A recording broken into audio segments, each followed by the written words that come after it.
മീൻ മേടിച്ചിട്ട് അന്ന് ശരിപ്പെടുത്തുന്നില്ല എന്നുണ്ടെങ്കിൽ ഇതേമാതിരി വെള്ളത്തിലിട്ട് വെച്ച് അതിനകത്തോട്ടേക്ക് ഇച്ചിരി ഒരു തണ്ട് കറിവേപ്പിലയും കൂടെ ഒക്കെ ഇട്ട് ഫ്രീസ് ചെയ്ത് വെച്ചാൽ പിന്നെ എടുക്കുമ്പോൾ നല്ല ഫ്രഷ് ആയിട്ടിരിക്കുവേ. ഫ്രീസ് ചെയ്യാൻ വെക്കുമ്പം ആ മീൻ മൊത്തത്തിൽ മുങ്ങിക്കിടക്കുന്ന ഭാഗത്തിന് വെള്ളം ഒഴിച്ച് വെക്കണേ. ഇതിപ്പോൾ കൊഴുവ മീനാണ്. നിങ്ങൾക്ക് ഉച്ചയ്ക്ക് ഇന്ന് മീൻ വറക്കാനുണ്ടോ?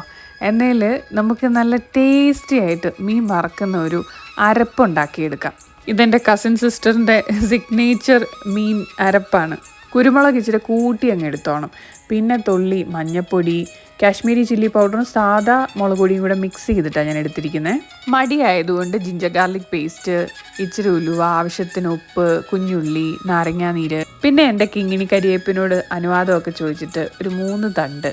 അപ്പോൾ വേണ്ട ഇവരെല്ലാം കൂടെ ഒരു യാത്രയ്ക്ക് അങ്ങ് ഇറങ്ങുവാണ്.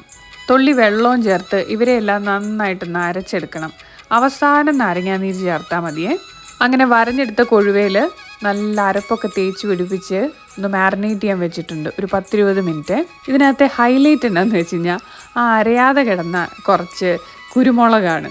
എനിക്കാണെങ്കിൽ മീൻ വറക്കുമ്പോൾ നല്ലപോലെ മൊരിയണം.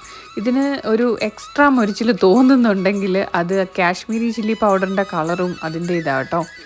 എന്നായാലും നല്ല ടേസ്റ്റാണ് ഈ അരപ്പിന്. മീനായാലും ഇറച്ചിയായാലും ഈ കുരുമുളക് കയറി വരുമ്പോൾ ഉള്ളൊരു പത്രാസുണ്ട്, അതെന്നാണോ എനിക്ക് ഭയങ്കര ഇഷ്ടമാണേ.